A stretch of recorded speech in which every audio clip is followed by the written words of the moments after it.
we're going to be working with a technique that we call wet in wet, but it's a controlled wet. In other words, we're thinking ahead about where we put the water.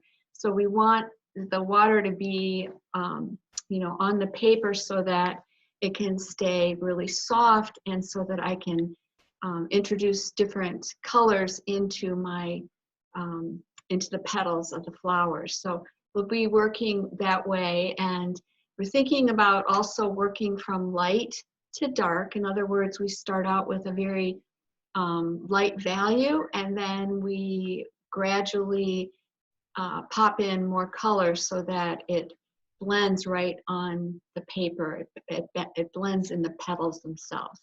So that's what we'll be doing today. I'll show you some different examples, like I said, and then I'll do a little demo for you. So let's see.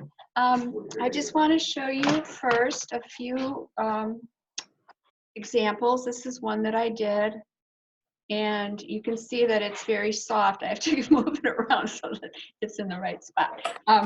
Yeah, so it's very soft. This is another one that I did, a smaller one. Okay.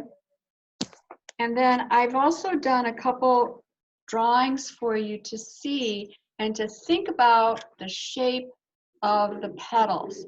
So the petals are kind of, you know, rounded, and sometimes they're a little bit, they have a little bit of a curve in them. And then the little buds are usually a bit closer to the tree branch. And so that's for you. The center of the flower, I don't know if you guys can see that, but the center of the flower is kind of like a little, and that's probably upside down. Sorry. Okay. And I have a sense of humor about all this. The center is kind of like a little starburst where it's darker in the center, and then it's got the stamen, right? And then this is another one that I drew for you just so that you could kind of get the hang of how they look. Okay, I did it in marker so you could see it a little bit better. So we're thinking about that, but we're going to approach this painting in a very loose manner. We could certainly draw these flowers prior to painting, and you could do that, and that works really well. But I'm going to show you a way to make these without drawing, and I didn't draw on mine, so you can try it both ways. Okay. Now this is this upside down, Tom? Yeah. I'm seeing it the right way. Okay, so this is a beautiful painting by Van Gogh, and it's actually it's a flowering peach tree. But I thought, oh my gosh, it's lovely, and that's what got me thinking about doing cherry blossoms. Even though this is not a cherry blossom tree, but it's just so beautiful and so cheerful. So, and that's one of the things that I'm enjoying right now is seeing all the flowering trees, and they're so pretty. Okay. So I'm going to do a small piece. This is actually on a block. It's cold press, and it's just a small little block, which is fun to work on. These are nice to take out into the field, or if you're out painting outdoors, I should say. The other paper that I usually use is the arches, and this is a half sheet of the arches. So we're also using a round brush today, and I've got my Princeton that I've just enjoyed this brush so much. I like it because I can use the brush itself to really get the petals nicely, and then I can also use the tip of it to get some detail work. What else? We've got some water, and I've got my palette. So these are the colors that I have today, but mostly I'm going to be using alizarin crimson, a little bit of a green if you have a green. You might use rose madder, that would be lovely. That would work really well. And then I have Hansa yellow here. That will be another color that I might add a bit to my green for the leaves To mix the brown for the stem or the little branches of the tree, I just mixed my primaries together. So I'll show you how to do that when we get to that part. But I'm mostly going to be using alizarin. So, all right. So here we go. I'm going to be looking at this painting that I did. Whoops. And I think what I'll do for you is just a small version of this one, and then we'll do it together. And you're certainly welcome to do it along with me now. That's totally fine. So the first thing I'm doing is I'm going to be dipping, getting my brush wet, and I'm dipping into my alizarin crimson. And I'm going to bring this over here so you guys can see. So a very, very pale, in other words, lots of water, not very much paint, because I want this first, this first wash to be very light. The value will be very light because I'm going to be adding more color to this. So don't go dark right away. Stay very, very pale. Okay. So I'm thinking about where I want these to go on my paper. I want to avoid cutting it in on a diagonal. In other words, try to avoid having things meet here and at the corner of the paper, but maybe offset it a little bit and start here or start here. So I'm going to work my way towards the bottom of my paper, and I have this horizontally placed. Yeah. So I'm using my brush to think about the way that the petals are, and I know there are 5 petals. So I'm going to take my brush and just very lightly make a mark. So you can see how pale that is.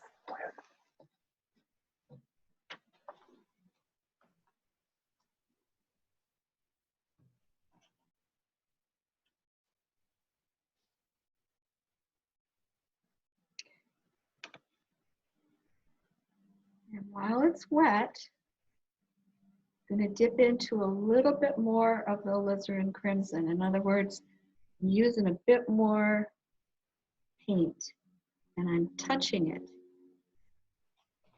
right to the edge. I've left a center that is empty. In other words, I didn't put any color there. So I can keep doing this, adding a bit more color as I go. I'm going to let that rest a little bit. I'm going to do some more petals. Excuse me, more flowers. Okay, thanks, Tom. Yep. So here we go. I'm going to put one right here, and I'm using my brush because it's a round brush. It's really, it can make these petals for you very nicely.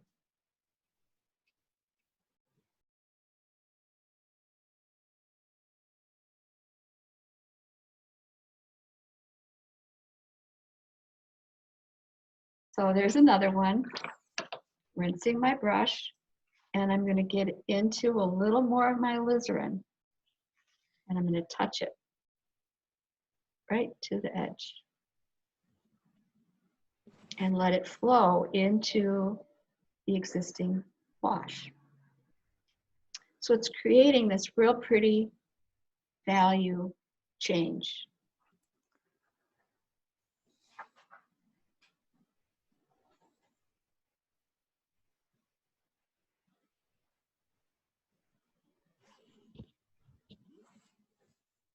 Okay.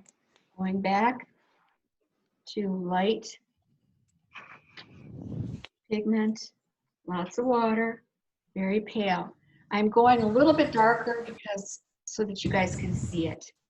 It could be a bit difficult to see otherwise. I do like a little bud here.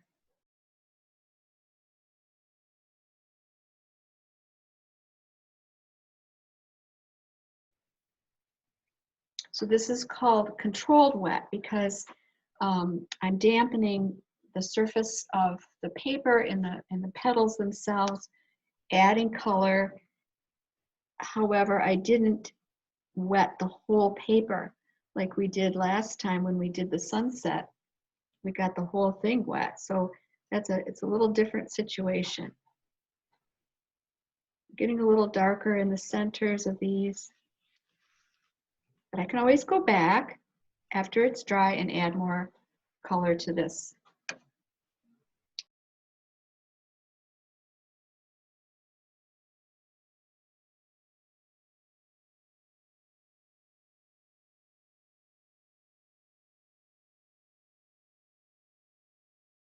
A little bit darker. I'm going into a little bit of purple here mixed with my alizarin.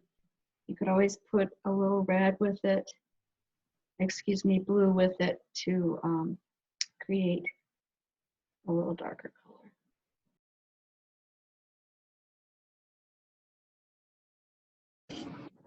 All right, to make the stem or the little branches, I'm going to take a bit of She just passed. green with my alizarin. I had it all mixed up on my palette, and then I cleaned my palette, and now I have to remix it. That's okay. A little bit of yellow. Yellow ochre would work too to get the nice warm purpley brown. That's good. I'm going to hold it up and show you what I did. See here. This is a nice brown by mixing the red and the green and a little bit of yellow. Okay. A little bit of, this one is called yellow ochre, which is nice too. All right, so I'm going to do these little branches here and think about where I want this to connect. So let's see here.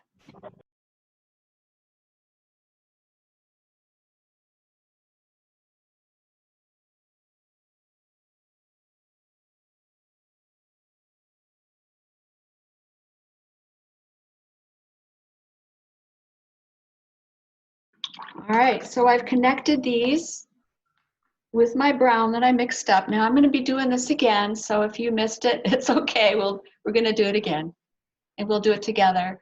I'm going to give this a few little leaves. I want to make sure that the green that I have is, whoops, sorry, more of a spring green. In other words, I would add a little yellow to my green so that it's nice spring green. Okay. A little bit of that, and I can use my brush to help me create these little leaves on here. Oops.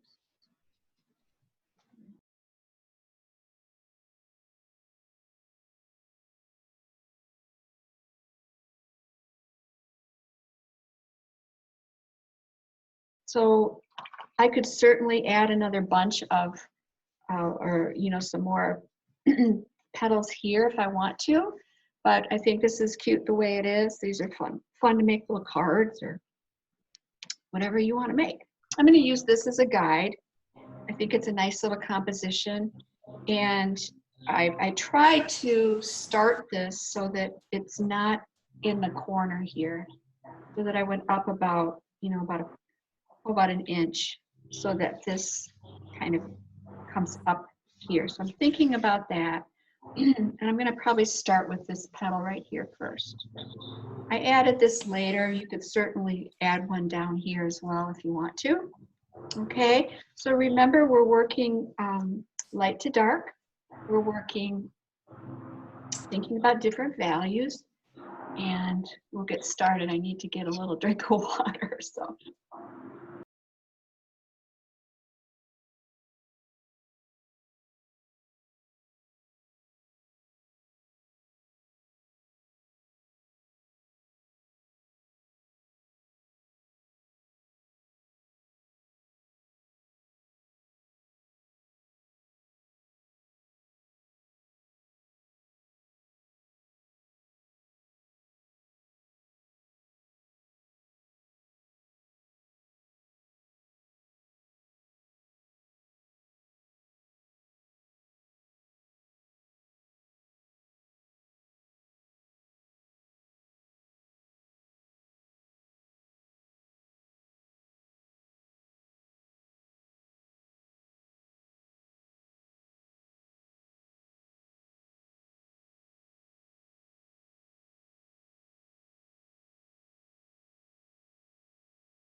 want to switch over to this one here that is pretty dry, I think, here. That one's dry. And I can show you a way that you can add the details into the center of the flower. I'm using a little bit darker color, the purple, again with the alizarin, and I'm just taking the very tip of my brush and drawing these. I think it's the stamen, I always forget. Right, Tom? Yep.